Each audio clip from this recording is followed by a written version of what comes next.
एक नई डिफरेंस में आपका स्वागत है। ये जो डिफरेंस है ये आपका राजस्व व्यय और पूंजीगत व्यय के बीच में है। इससे पहले जो हमने डिफरेंस किया था वो आपका राजस्व प्राप्ति और पूंजीगत प्राप्तियां जो थी इसके ऊपर ही हमने डिफरेंस बनाया था। ठीक है, यहाँ पे हमारे पास तकरीबन तकरीबन 6 पॉइंट आपके सामने लिखे हुए हैं और बाकी के मैं 2 पॉइंट और लिखने वाला हूँ जिससे क्वेश्चन कंप्लीट हो जाएगा। एक तरीके से हम बोलो तो ये डिफरेंस जो हमारा वो कंप्लीट हो जाएगा। क्लियर है? तो स्टार्ट करते हैं। सबसे पहले राजस्व व्यय होता क्या और पूंजीगत व्यय होता क्या। देखो, व्यय मतलब होता है खर्चा, यानी आपको खर्चा करना है। अब सबसे पहले हम पूंजीगत व्यय से स्टार्ट करते हैं। देखो, पूंजीगत व्यय क्या है? तो पूंजीगत व्यय सरकार द्वारा किए गए उस व्यय को कहते हैं, यानी ये वो व्यय होता है जिसके कारण सरकार की परिसंपत्तियों में, परिसंपत्ति मतलब एसेट्स, ठीक है, में वृद्धि होती है। अब देखो, सरकार मान लो निवेश कर रही है, सरकार मान लो कोई चीज खरीद रही है, तो खरीदने से क्या होता है? पैसे खर्च होता है। तो ये उसकी बात कर रहा है, यानी परिसंपत्तियों में वृद्धि होती है। क्लियर है? और सरकार के दायित्व यानी जो लायबिलिटीज है उसमें क्या होती है? कमी होती है। अब जैसे मान लो सरकार ने लोन लिया था, अब सरकार उस लोन को पे कर रही है, तो लोन पे करेगी तो उसका लायबिलिटी कम तो होगी बट साथ में सरकार का खर्चा भी नहीं, पैसा भी तो चला गया ना। तो उसने बोला पूंजीगत व्यय सरकार द्वारा किए गए उस व्यय को कहते हैं जिसके कारण सरकार की परिसंपत्तियों में वृद्धि होती है और या सरकार की क्या होता है? दायित्व में कमी होती है। तो ये दो चीजें यहां देखने को मिल सकती है। क्लियर है? जबकि अगर हम यहाँ पे बोले तो राजस्व व्यय सरकार द्वारा किए गए उस व्यय को कहते हैं जिसके कारण सरकार की परिसंपत्तियों में कोई वृद्धि नहीं होती। सरकार की जो परिसंपत्ति है उसमें कोई वृद्धि नहीं होगी और ना ही सरकार के दायित्व में कोई कमी होगी। बात समझना, यहाँ पे परिसंपत्तियों में वृद्धि भी हो रही है और दायित्व में कमी, यानी ये दो पॉइंट यहाँ देखने को मिल सकते हैं। यहाँ पे ये दोनों नहीं होते क्योंकि ये बैलेंस शीट आइटम नहीं होता। बच्चा, इसको बैलेंस शीट आइटम कहते हैं ना, ये बैलेंस शीट आइटम होता है हमारा पूंजीगत वाला। तो और एसेट लायबिलिटी हमेशा कहाँ आते हैं? बैलेंस शीट में आते हैं। कहाँ पे आते हैं? बैलेंस शीट में आते हैं। इसलिए यहाँ पे क्या देखने को मिलेगा? एसेट लायबिलिटी में चेंज देखने को मिलता है, बट यहाँ पे नहीं मिलेगा ना। बात समझ गया ना? तो पहला पॉइंट क्लियर हो गया। पॉइंट नंबर 2, पॉइंट नंबर 2 में लिखा हुआ है प्रभावित की अगर हम बात करें, किसकी बात करें? प्रभावित की अगर हम बात करें तो राजस्व वाला जो है ये सरकार की जो ना परिसंपत्ति और देयता, यानी जो एसेट्स और लायबिलिटी है की स्थिति को प्रभावित नहीं करता क्योंकि इसको एसेट लायबिलिटी से तो कोई मतलब होता ही नहीं है और इसको होता है इसलिए प्रभावित करती है। समझ में आ गया? पॉइंट नंबर 3 पे चलते हैं। नियमित तथा आवर्ती, यानी रेगुलर और रैकरिंग, यानी जो नियमित रूप से होता रहे। तो उसने बोला ये नियमित तथा आवर्ती प्रकृति के होते हैं, यानी ये हर थोड़े टाइम में देखने को आपको मिलेगा, ये होता रहता है। ठीक है ना? यानी गवर्नमेंट डिपार्टमेंट हो गए, इन सबको चलाने का नॉर्मल खर्चा है, ये रूटीन खर्चा है। ठीक है ना, ये वाला। जबकि ये अनियमित होता है, ये कभी कभार होता है। बताओ, एसेट्स का रोज रोज खरीदता है कोई? नहीं। क्या हर कोई लोन बार बार पे करता है? क्या लोन पे करने का काम रहेगा? नहीं, ऐसा कोई काम नहीं है। तो ये अनियमित यानी इरेगुलर और नॉन रैकरिंग इन नेचर। समझ में आ गया? तो 3 पॉइंट आपको अच्छे से समझने पहले वाले, उसके बाद हमारे पास और पॉइंट है। देखो, पहले मैंने कहा राजस्व व्यय वो व्यय होता है जो सरकार की परिसंपत्ति में वृद्धि को नहीं बताता और ना ही देयता बोलो या दायित्व बोलो उसमें कमी को बताता है। दोनों में कुछ नहीं बताता है। जबकि अगर हम यहाँ पे बात करें तो ये परिसंपत्ति में वृद्धि को बताएगा या दायित्वों में कमी को बताएगा। समझ में आ गया? इसमें अगर हम बात करें तो यह सरकार की परिसंपत्ति तथा देयता की स्थिति को प्रभावित नहीं करता क्योंकि इसको परिसंपत्ति देयता से कोई मतलब होता ही नहीं है। देयता बोलो या दायित्व बोलो, ठीक है, बट यहाँ पे प्रभावित करती है, किस स्थिति को प्रभावित करती है? ये नियमित और आवर्ती यानी रूटीन नेचर का होता है। ये रूटीन नेचर का नहीं होता इसलिए इसको अनियमित या अनावर्ती कहते हैं। अनियमित तथा अनावर्ती प्रकृति के होते हैं। उसके बाद ध्यान केंद्रित, यह आर्थिक सहायता। अब जैसे इसमें क्या था? आर्थिक सहायता करी है, ठीक है, कानून एवं व्यवस्था पे खर्च किया हुआ है आदि द्वारा लोगों के कल्याण पर ध्यान केंद्रित करता है। नहीं, इसमें हो क्या रहा है? इसमें वो लोगों के कल्याण पे ध्यान दिया जाता है।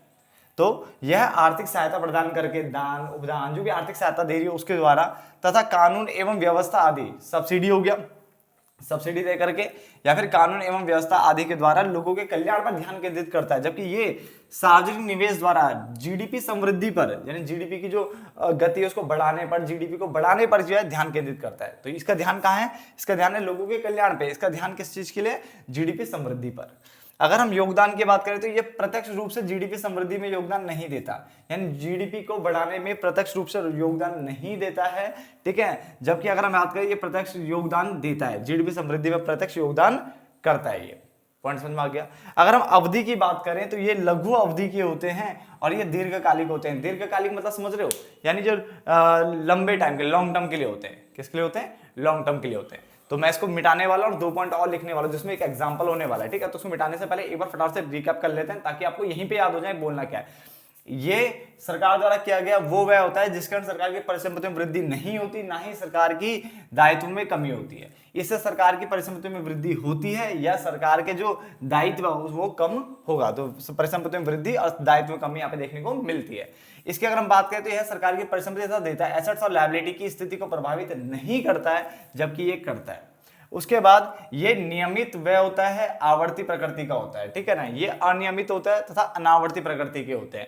अगर हम बात करें ध्यान केंद्रित, तो ये लोगों के कल्याण पर ध्यान केंद्रित करता है, उनको सब्सिडी दे करके, कानून व्यवस्था को ढंग से लागू करके, ठीक है ना। बट यहाँ पे अगर हम बात करें तो ये सार्वजनिक निवेश द्वारा क्या करता है, जीडीपी समृद्धि पर ध्यान केंद्रित करता है। इसकी अगर हम बात करें तो यह प्रत्यक्ष रूप से जीडीपी समृद्धि में योगदान नहीं करता, ये प्रत्यक्ष रूप से जीडीपी समृद्धि में योगदान करता है। ये लघु अवधि का होता है, शॉर्ट टर्म इन नेचर होता है, ये लॉन्ग टर्म इन नेचर होता है। क्लियर हो गया, फटाफट से नोट डाउन करिए। अब आगे देखिए जरा 2 पॉइंट और, इसमें लिखा हुआ है उच्च व्यय। अगर राजस्व व्यय ज्यादा किया जाता है तो इसका मतलब क्या होता है, तो सरकार द्वारा उच्च राजस्व व्यय लोगों की निर्धनता या अर्थव्यवस्था के पिछड़ेपन को, किसको, अर्थव्यवस्था के पिछड़ेपन को प्रकट करता है। अगर सरकार राजस्व व्यय ज्यादा कर रही है तो समझ लो इसका मतलब यह है कि अर्थव्यवस्था या तो आपको बहुत पिछड़ी है या तो आपके यहाँ के लोग जो है ना बहुत गरीब है। तो समझ लो बात तो एक ही है, ठीक है ना। अर्थव्यवस्था पिछड़ी होगी तो लोग तो गरीब होंगे, ठीक है। तो इस टाइप का यहाँ पे देखने को मिलता है, ठीक है ना। अब जैसे सरकार फ्री राशन दे रही थी, ठीक है, अभी भी दे रही है जहां तक है, ठीक है। उसके अलावा जो है वृद्धावस्था पेंशन हो गया, इस टाइप की अगर सरकार दे रही है तो इसका मतलब क्या, सरकार एक तरह से उनकी हेल्प कर रही है, और जो हेल्प कर रही है उससे सरकार को कोई बेनिफिट थोड़ी ना होगा। तो इस टाइप का जो व्यय होता है ये निर्धनता को शो करता है, ठीक है, प्रकट करता है, या अर्थव्यवस्था के पिछड़ेपन को प्रकट करता है। सरकार द्वारा उच्च पूंजीगत व्यय, बट अगर सरकार पूंजीगत व्यय करती है, यानी सड़कें बना रही है, बांध बना रही है, निवेश को बढ़ा रही है अर्थव्यवस्था में, अगर ऐसा कुछ कर रही है तो उसका मतलब ये है कि अर्थव्यवस्था में जो निजी निवेश है ना उसके अभाव यानी उसमें कमी को प्रकट कर रहा है। देखो इसका मतलब क्या है, सरकार द्वारा उच्च पूंजीगत व्यय, जब सरकार ज्यादा पूंजीगत व्यय करता है इसका मतलब सरकार सार्वजनिक निवेश कर रही है, सरकार सार्वजनिक निवेश कर रही है। तो सरकार की तरफ से तो निवेश हो रहा है, बट क्यों हो रहा है, क्योंकि जो प्राइवेट इन्वेस्टमेंट है, जो आपकी जो निजी निवेश है ना वो नहीं हो रहा है। देखो वर्ड तो लिखे पढ़ो जरा इसको, सरकार द्वारा उच्च पूंजीगत व्यय अर्थव्यवस्था में निजी निवेश यानी जो प्राइवेट जो इन्वेस्टमेंट होती है के अभाव को प्रकट करता है। इसका मतलब प्राइवेट नहीं हो रहा ना इन्वेस्टमेंट। अगर प्राइवेट कंपनीज आती है तो वो अपने आसपास के इंफ्रास्ट्रक्चर को अच्छा करती है, मानते हो ना। बट अगर मान लो प्राइवेट ही नहीं आ रही है तो उसका मतलब फिर किसको करना पड़ेगा, गवर्नमेंट को। तो गवर्नमेंट उच्च पूंजीगत व्यय तब करती है जब निजी निवेश व्यय अर्थव्यवस्था में कम होता है, उसकी कमी पाई जाती है। सरकार द्वारा पूंजीगत व्यय ज्यादा तब किया जाता है, पूंजीगत व्यय ज्यादा यहाँ पे तब कर दो, तब किया जाता है जब अर्थव्यवस्था में अस्फीतिक अंतराल होता है। तो याद रखना अर्थव्यवस्था में अस्फीतिक अंतराल यानी डिफ्लेशनरी जो गैप है वो देखने को मिल रहा है, या जिसको हम बोलते हैं कि जो है ना आपके जो मांग है वो अभावी मांग है ना, अभावी डेफिशिएंट डिमांड है। तो ऐसे केस में अर्थव्यवस्था को सही लाइन पे लाने के लिए गवर्नमेंट ज्यादा से ज्यादा पूंजीगत व्यय करती है। तो जब भी अर्थव्यवस्था में आपको अस्फीतिक अंतराल, अब स्फीतिक अंतराल या इसको बोल रहा हूं मैं अभावी मांग की स्थिति पाई जाती है तो अर्थव्यवस्था में जो सरकार है निवेश बढ़ा देती है। क्लियर हो गया, जो गवर्नमेंट एक्सपेंडिचर है, सरकारी जो व्यय होता है उसको बढ़ा दिया जाता है। बट अगर मान लो आपके यहाँ बहुत ज्यादा डिमांड है, इन्फ्लेशनरी गैप है, इन्फ्लेशनरी यानी स्फीतिक अंतराल है, तो अर्थव्यवस्था में जो सार्वजनिक जो व्यय होता है ना उसको क्या कर दिया जाता है, कम। तो ज्यादा डिमांड है, स्फीतिक अंतराल है, तो हमें क्या करना है, जो गवर्नमेंट एक्सपेंडिचर है उसको हमें कम कर देना है, यानी ये वाला पूंजीगत जो व्यय है उसको कम कर देंगे।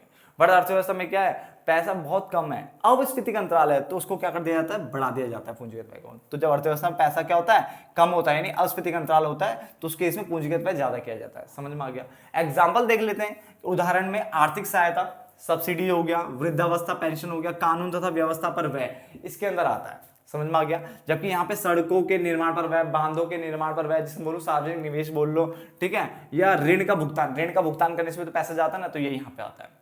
तो होप सो आपको डिफरेंस समझ में आ गया होगा जहां तक है, ठीक है। काफी अच्छे खासे हमने पॉइंट कर लिए, ठीक है ना। और इसके जैसे ही पूंजीगत प्राप्ति और पूंजीगत जो राजस्व प्राप्ति वाला कॉन्सेप्ट है वो भी हमने कर रखा पहले से, डन है। तो आप दोनों कर सकते हो। मिलते हैं फिर, तब तक एक नए डिफरेंस में मिलेंगे इसके बाद। धन्यवाद दोस्तों।